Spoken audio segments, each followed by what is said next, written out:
DNA में हमारी अगली खबर भारत के इतिहास से जुड़ी उस घटना से संबंधित है जिसके बारे में आप में से ज्यादातर दर्शकों ने अपने स्कूल लाइफ के दौरान किताबों में पढ़ा होगा।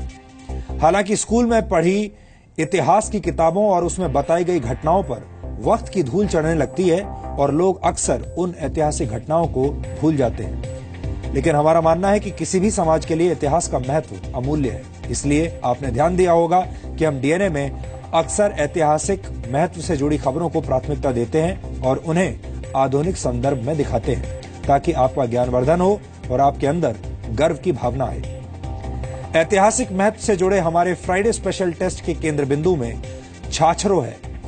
हमारे युवा दर्शकों ने ये नाम शायद पहली बार सुना होगा और ज्यादातर बुजुर्ग दर्शकों को इस नाम के महत्व से जुड़ी बातें शायद अब याद नहीं होंगी। छाछरो पाकिस्तान के सिंध प्रांत के थार पारकर जिले में तहसील मुख्यालय है। यह राजस्थान के बाड़मेर से करीब 160 किलोमीटर की दूरी पर है और राजस्थान के गडरा रोड बॉर्डर से सिर्फ 70 किलोमीटर दूर है। आज से 45 साल पहले पाकिस्तान के इसी इलाके में घुसकर भारतीय सेना की पैराशूट रेजिमेंट ने सबसे बड़ी सर्जिकल स्ट्राइक की थी और इस युद्ध में भारतीय सेना का साथ दिया था उस वक्त के रॉबिन हुड कहे जाने वाले एक स्थानीय जागीरदार और डकैत बलवंत सिंह भाखासर ने, जिनकी कहानी आप में से बहुत सारे दर्शकों को पता नहीं होगी। दो मोर्चों पर लड़े गए 1971 के युद्ध में राजस्थान की सीमा पर जयपुर के पूर्व महाराजा स्वर्गीय ब्रिगेडियर भवानी सिंह के नेतृत्व में पाकिस्तान के सिंध प्रांत के 3600 वर्ग किलोमीटर के इलाके पर कब्जा किया गया था। इसमें तहसील मुख्यालय छाछरो भी शामिल था, जहां पाकिस्तानी रेंजर्स का एक मुख्यालय था। यह भारतीय सेना की एक ऐसी सर्जिकल स्ट्राइक थी जिसके बारे में थोड़ी बहुत जानकारी तो उपलब्ध है, लेकिन इसका कोई वीडियो सबूत मौजूद नहीं है। छाछरो पर हुई सर्जिकल स्ट्राइक एक टॉप सीक्रेट मिशन था और आपको जानकारी दे दूं कि सर्जिकल स्ट्राइक की तस्वीरें सार्वजनिक नहीं की जाती और 1971 में भी पैरा स्पेशल फोर्सेज ने, जिसे उस समय कमांडो बटालियन कहा जाता था, उसकी स्ट्राइक को टॉप सीक्रेट रखा गया था। छाछरो पर कब्जे की लड़ाई 7 दिसंबर को शुरू हुई थी और 10 दिसंबर 1971 को खत्म हुई थी। यह भारत की बहुत बड़ी जीत थी और इस जीत के दो हीरो थे। एक जयपुर के महाराजा और महावीर चक्र विजेता सवाई भवानी सिंह, जो 10 पैरा बटालियन के कमांडिंग ऑफिसर थे, और दूसरे हीरो थे पश्चिमी राजस्थान, उत्तरी गुजरात और पाकिस्तान के सिंध प्रांत के बाहुबली और डकैत बलवंत सिंह भाखासर। बलवंत सिंह कई गांवों के जागीरदार थे, लेकिन उनके काम करने के तौर तरीकों पर प्रशासन को ऐतराज था।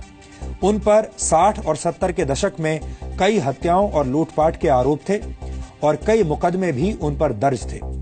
1971 के युद्ध के दौरान भारतीय सैनिक सिंध में फैले थार के रेगिस्तान की भूल भुलैया और गुप्त रास्तों से बिल्कुल अनजान थे।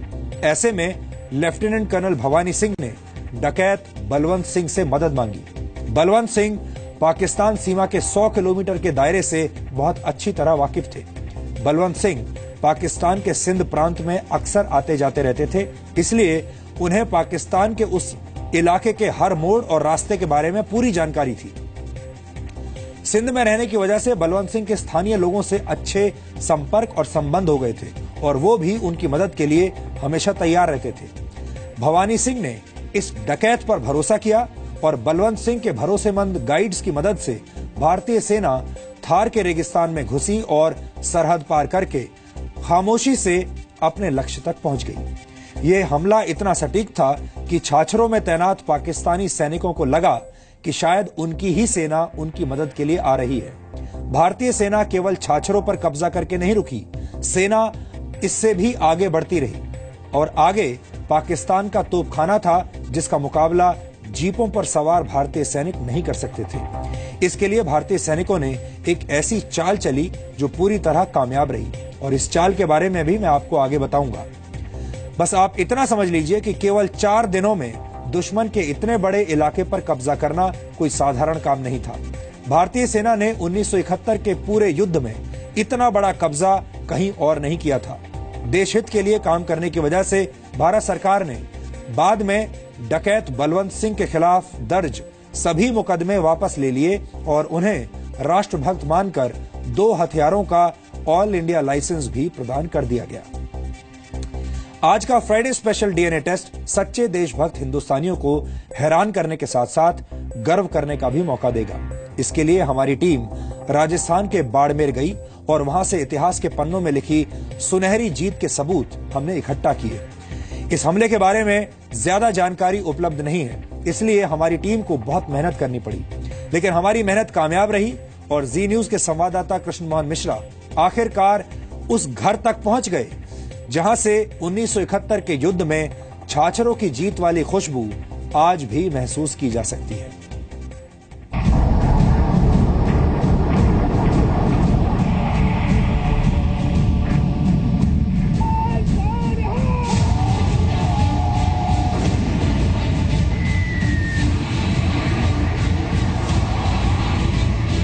पैंतालीस साल पहले हुई एक सर्जिकल स्ट्राइक की कहानी सुनाते हैं।